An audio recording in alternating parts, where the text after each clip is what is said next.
Hi everyone, this is the lecture 47 on the 2026 mentorship program.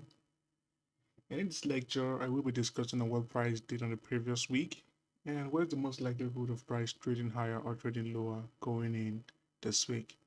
So if you have been in the 2026 mentorship program, you know that this is just a weekly routine that will go through price, and I discussed on what I'm actually looking at in price. At the same time, talk about what price did on the previous week. So with this week, I'm looking at the weekly time frame on the dollar index.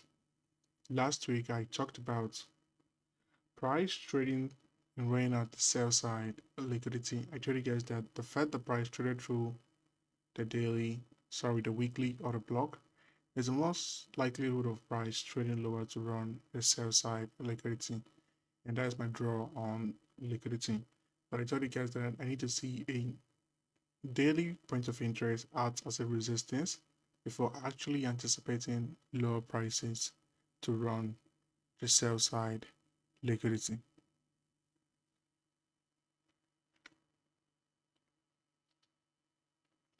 On the daily time frame,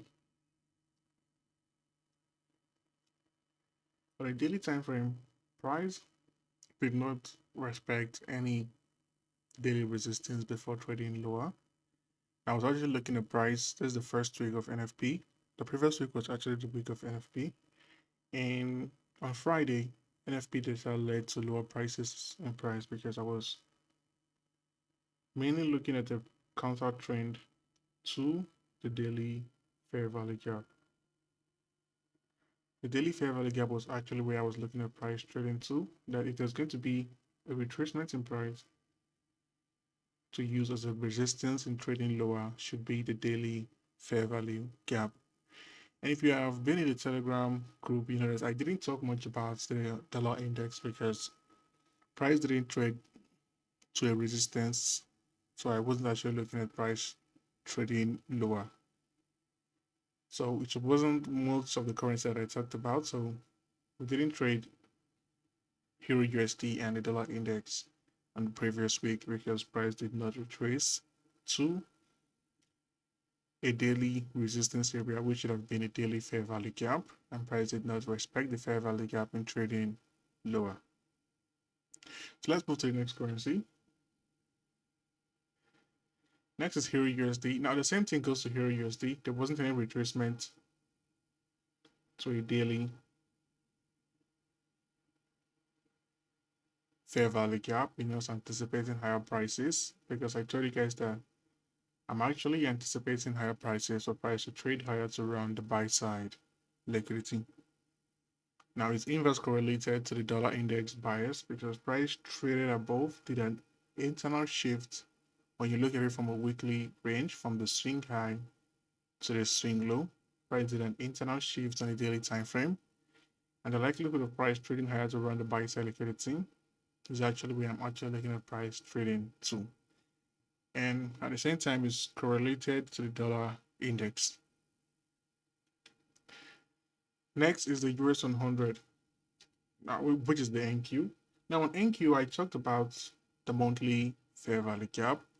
I told you guys that the fact the price traded to the monthly fair value gap respected it close within the previous week range, which was actually this candle, close within this candle's range, which is the weekly candle. There's a likelihood of price trading higher to a weekly liquidity, weekly buy side liquidity. And the closest weekly buy side liquidity was actually the weekly high, which on the daily time frame was actually a buy side liquidity.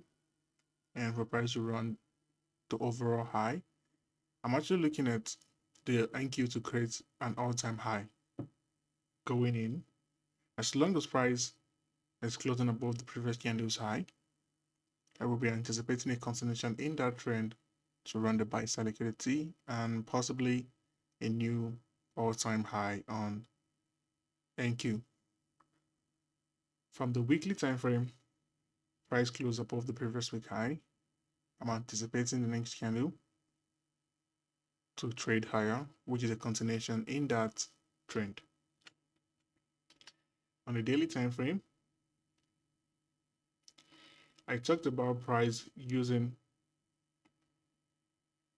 the daily fair value gap as an inversion fair value gap to trade higher. That if you inverse the move, use it as a support and anticipating price to run the buy side liquidity. I pointed out the swing high. That this might draw on liquidity going in, looking at price to run the buy side liquidity. And you can look at how price trade higher, took out the buy side liquidity going in this week, looking at price to continue in that direction in trading higher. We took a trade advantage on the daily fair value gap.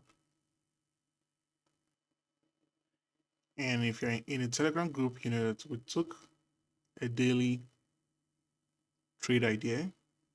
We're actually anticipating a continuation in the trend, and we used the 1 hour as an entry and anticipating a continuation to the swing high.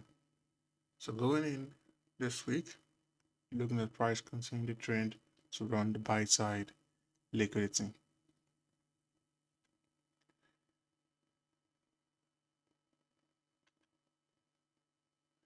So next is gold.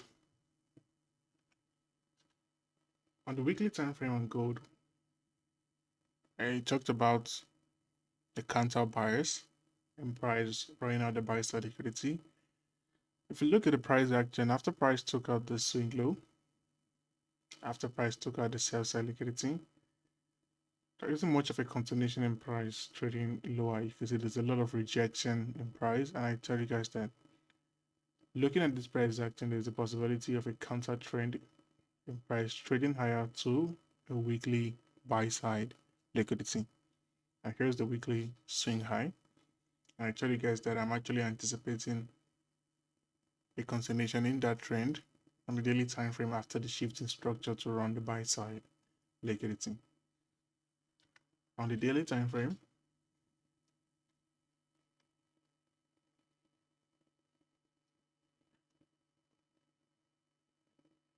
I explained to you guys that the daily fair value gap is when I'm actually looking at price to respect.